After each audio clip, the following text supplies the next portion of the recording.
everybody, welcome to a brand spanking new video featuring me, Better Than Smeg. Now, very recently, I have been kind of thinking to myself about what to put on the channel. Since I did the update video, I've been thinking about what I want to put on the channel. Now, it wasn't until a couple of days ago, I had a bit of a smoke, got a bit leery.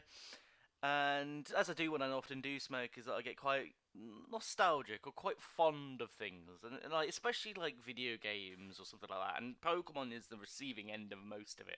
And while I was like, kind of lost in my own world, just being like playing through White 2, being like, my God, this is the. I don't think I can ever get out of Pokemon. I'm stuck with this till the day I die. So, because I've been into Pokemon for 20 years, like probably more than 20 years. How old am I now? 25? No, yeah, about 20 years. 21 years. 2 decades I've been with this series. And I just thought, like, wouldn't it be good? I remember old stories as well, and I thought, wouldn't that be a great video idea? I mean, yeah, it's been done before, and honestly, I love the kind of videos when people talk about their stories in Pokemon, and honestly, I kind of want to jump on that. I do have a couple of stories that I don't actually think I've said. Now, before I do get on to, like, my stories, a couple of disclaimers, this is all you're going to be seeing visually. This is going to be podcasty. You're only going to see a bit of Pokemon Tower and 3 Pokemon, which we'll get into later, as well as this is not scripted. That's probably a giveaway because I couldn't remember what I just said. Then this is not a scripted video.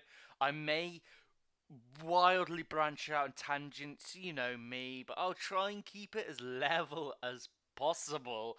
But hey, I know I'm not really the easiest person to follow along with when I talk about stories, but I don't know, maybe we'd talk wild tangents. I go on wild tangents in real life, so if I was here talking to you now about Pokemon, while I am going to try and keep it to, like, the Gen 1 games. I'm not starting at Gen 1. It's just that the first 3 generations are the ones that I have the most sort of stories, like stories to go on. While the most recent generations, especially 6 and 7, I don't have, like childlike wonder stories, given that, I'm an adult now and I adjust.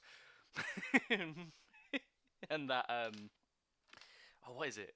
And that my stories now are more like, you fucking bastard sort of thing, like Nature's and stuff like, that sort of thing. And but we'll get into them sort of like stories. But these are all childlike mystical wonder stories, especially with this generation. But definitely with the Johto games, Gen 2. They are my story games. They're the ones that I love the most. Like, out of all the first 3 generations, Gen 2 is what I have the most connection with. Not saying that I didn't have with Gen 1. I've gone on a tangent already. Look at that. Fuck it. Let's begin. I mean, if you were here, talk to me, you'll be bored by now. So hopefully you've not skipped the video. Anyway, I suppose, like, in terms of how it began, now I was around about 4, 5 years old, I believe, and it was my birthday. I was at my dad's, and he got me a green Game Boy Color, which I still have, as well as Pokemon Red, which I still have. And I just remember playing through these games and just being like, wow, this is incredible. Now, I didn't understand it. Like, with every kid that age, I did not understand what the fucking sweet baby Jesus I was doing. I thought that when I got to Route 2, so after Viridian City, got to Route 2, I looked at the sign, it said Route 2, and I went, Dad, I'm on level 2! And he was like, oh, well done, well done. Bullshit, obviously, because, my starter, whichever that was, I can't remember my starter. Everyone knows that, or I can remember their first starter. I physically cannot remember. I want to say it was, Squirtle, but it could very well have been Charmander or Bulbasaur, and this is before I actually watched the cartoon, the anime. So, because I started with the games, I can't actually remember who I started with.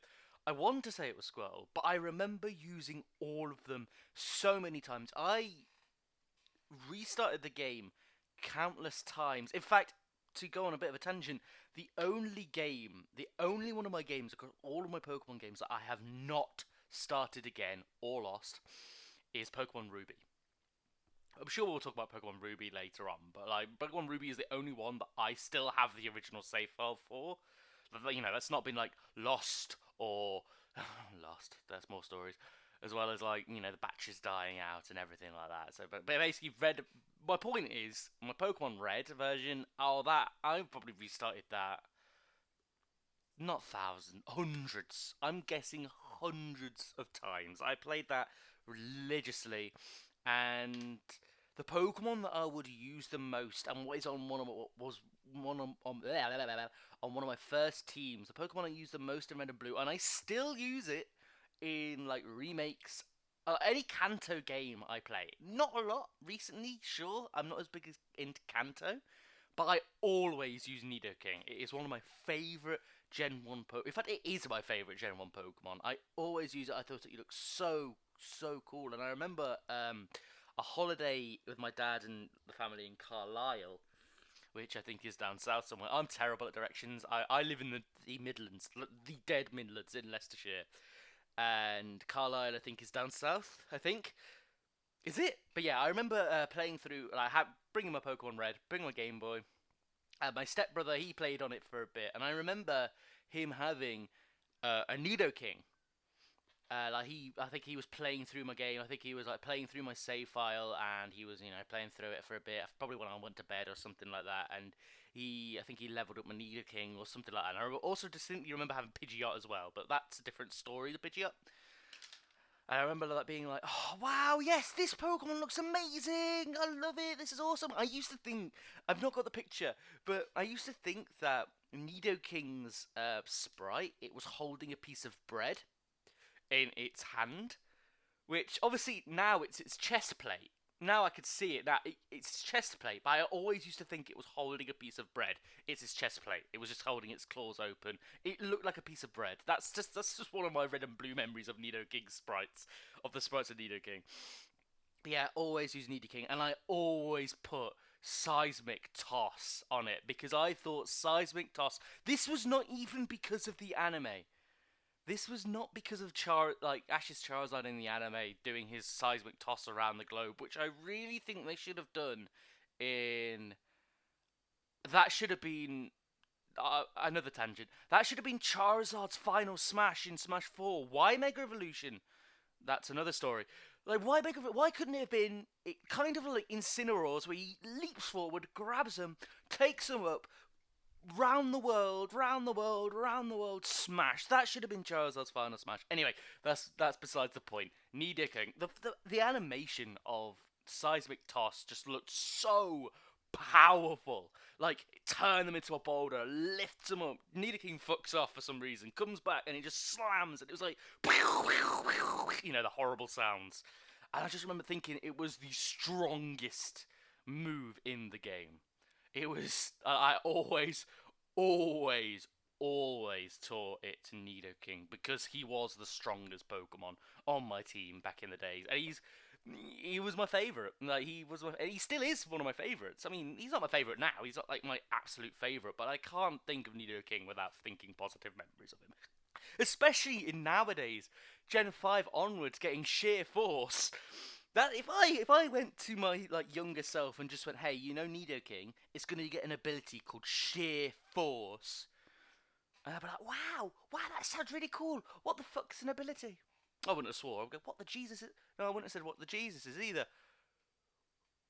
What's Sheer Force? Yeah, it's an ability. What's an ability? Oh, yeah, Seismic Toss is actually pretty shit. It's not shit. It's a good move. It's actually really quite good. But it's based all on your Pokemon's level. What? And this is back when... We're going to go back into it. This is going to be tying into a friend I had. I don't really talk to him as much anymore. This is going to segue into this sort of thing where we used to think that a Pokemon's level was their turn order. Like, a level 13 Pokemon will always outspeed a level 12 Pokemon.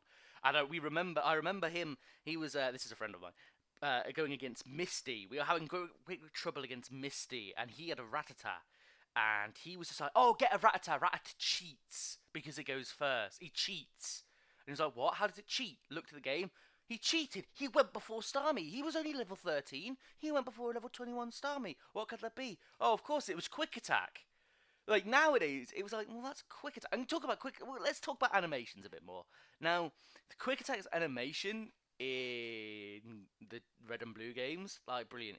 Obviously, it just like I'm not doing it justice, am I? You know what quick attack looks like. They slide off the screen, and the great big like hit boxes like slide up like the Pokemon, like the enemy Pokemon. It's like sort of thing. Sound effect. Obviously, it's a bad sound effect. It was better than Gold and Silver, so it was just which didn't have more as an impact. It's like Thunderbolt. Yeah, I know Thunderbolt had to be toned down in the international versions because of seizure. I think it was like there was seizures involved with Thunderbolt. Like, but like the whole that was really loud and obnoxious. I'm sorry, but I should really do visuals. But like, hey, I'm having more fun doing sound effects. I love doing sound effects, like, and I love doing cries as well. Oh, but yeah, and it was doing all that, and I remember like, oh yeah, of course I taught Thunderbolt to Nidoking because it was if I could teach quick attack to Nidoking, I would have. Yeah, but anyway, I just remember going back onto the actual part of that, and when I discovered that you should never save over your game. That was the day I discovered that you shouldn't save over your game, because I remember starting a new game. I don't know how I did it. How did I do it? But I just remember new game, saving, and being devastated that I lost my super powerful Nidoking. And I do remember having a Pidgeot as well in that. He had a Pidgeot in that save file. I don't know. Did I catch it as a Pidgey? I don't remember. I just remember having a Pidgeot. Lost him too.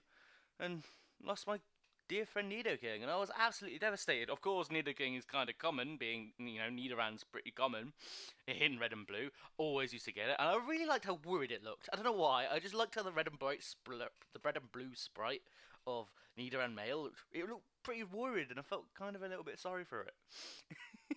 So I was like, oh, I'll get you. That's probably how I got it in the first place.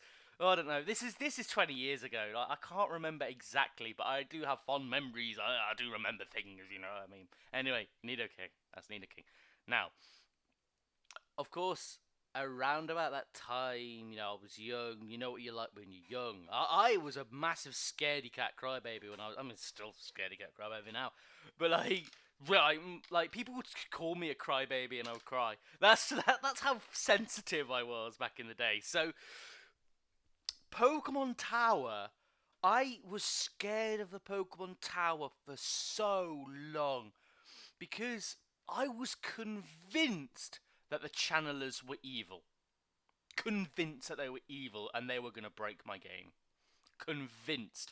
I think, like, I'm remembering it now as it was a real occurrence, but logic's kicking in. I'm like, well, it didn't happen. I've played it since that time, and it's not happened since. But it must have been a dream, and I still remember that dream vividly. But it felt like real life. That's or like a really active imagination. I think it was a dream. But like, I just remember going against, like, walking through Pokemon Tower, all that sort of gubbins, already a bit creepy itself. Like, now it doesn't bother me, especially when we have the Heart Gold Soul Silver Lavender Down theme, which is really quite sweet. Like, but yeah, walking through Lavender Tower, I remember it actually was in the this is the wrong the picture I've got shown is a wrong level, but it was a level where it was the healing spots, which I think is just before the Marowak. That was creepy as well. Oh yeah, that was creepy. That was one of them, actually. I think that was part of the dream, actually. So yeah, right. So this is what happened in my head. So I was walking along, playing the game, happy as Larry. Didn't have the Sylph Scope yet. Sylph Scope? No. Sylph Scope. So encountered a Ghastly, but it wasn't a Ghastly, of course. It was the ghost, but it wasn't the ghost. It was a channeler saying, "Get out! Get out!" And this slash animation. Like, I didn't even send out a Pokemon, because I don't think you actually did send out. No. Oh god, I've not played the games in ages. I need to play them again. But like, I just remember my character was there. The channeler was there. Like, it was the start of the battle, almost. It was like the start of the battle before we send out the Pokemon. And I just remember, like, get out, get out. and then the slash, the whoosh animation on my character. And I just remember being so scared that that would happen again. And it's just pathetic that it didn't happen. It doesn't happen. I've played through, like, Kanto. I mean, I've not played through it for quite a while. I've not played through it for about 3 years, but I have got Blue, the Virtual Console Blue on my 3DS XL. And I've lost my stylus as well. How did that get there? But and I've obviously I've played. That means I've played. That's the most recent I've played through Blue. I've not finished it yet. I'm still on Cinnabar Island because I've just kind of lost interest in it. But hey, guess who I had on my team? Nidoking. And guess what I taught him? Seismic Toss and Thunderbolt.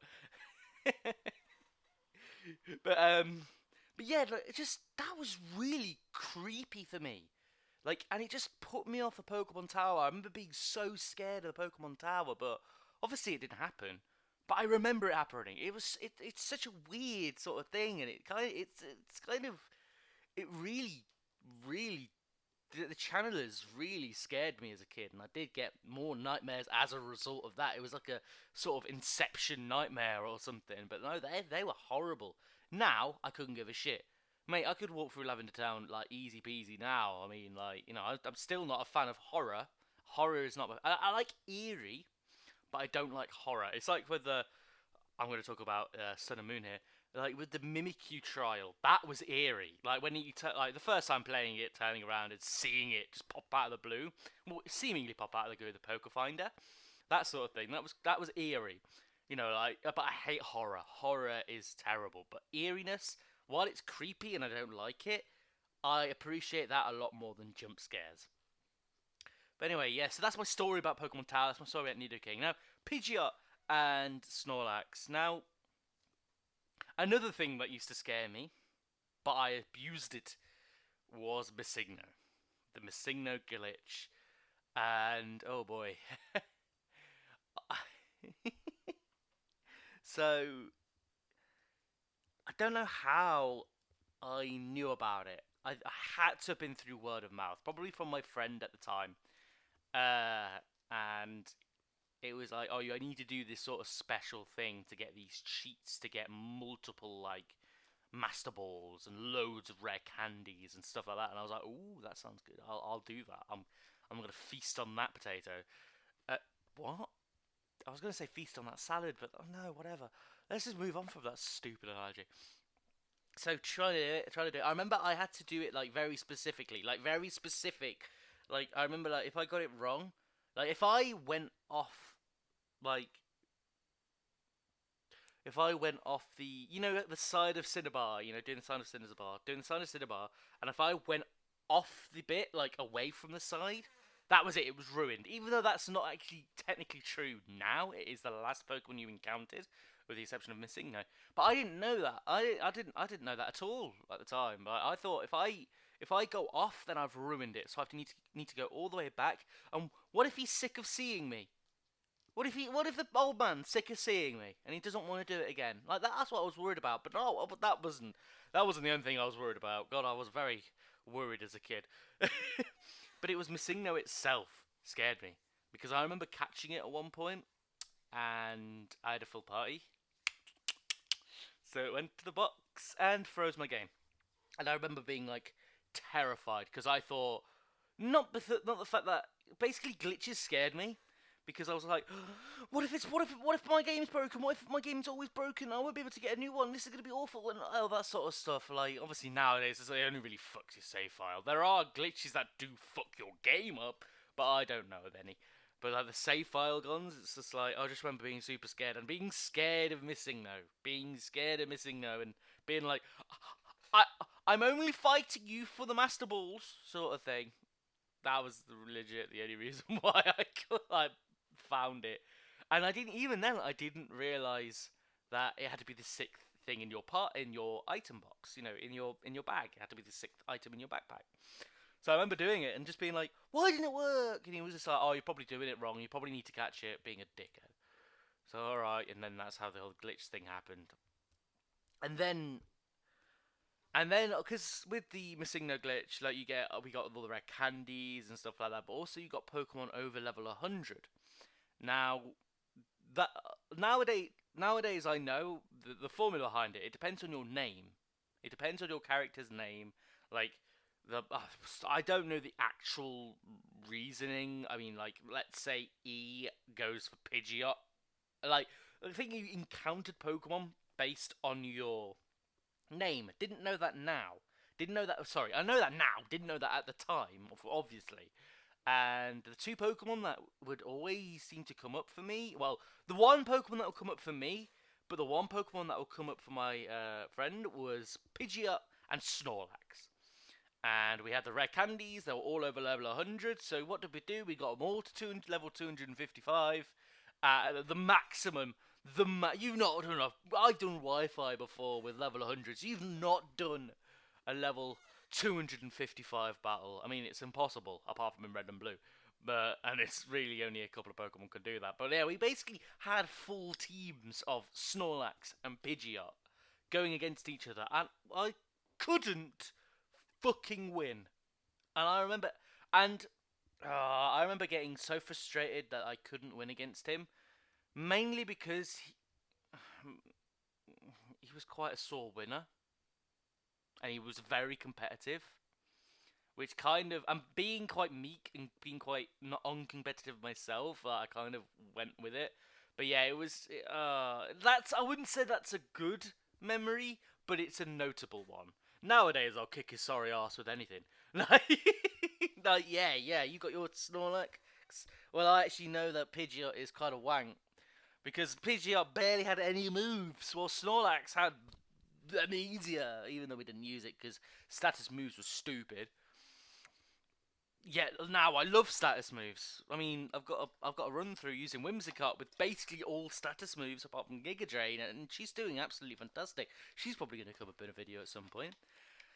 But yeah, it was just basically that's how I used to battle with him quite a lot. I'd always lose, always get frustrated, and the problem was he had the Game Boy Color link cable.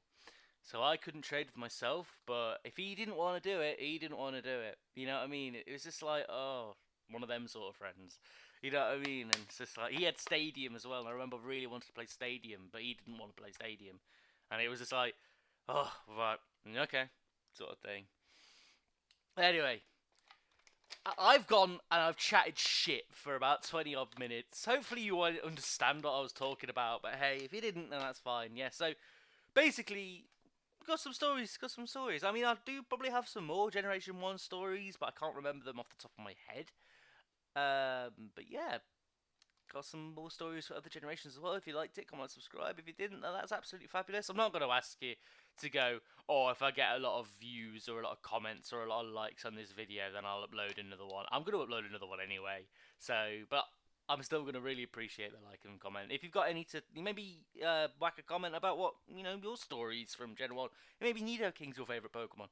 Anyway, thank you for watching. Comment, subscribe, and I'll see you all next time. Probably for more Gen 1, probably for more Gen 2, or probably for Gen 3. I don't know. Or probably the story about that fucking Dartrix.